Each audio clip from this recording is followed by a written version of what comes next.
Sa punale, binhan natin, umasying nun, kapaglayin, kalagpag-cross, guilty, ain't it so?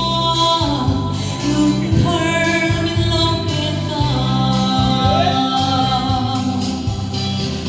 Hallelujah, kalagpag-cross, tangay sa gerkyu ng sumayin, cross day yung kaya, minsot tirin, dam naging kapu. Taglilaw na let-felate, felpang gimaming buwan sa pangin, minsot sang kalagpros, swangin kakalseldo.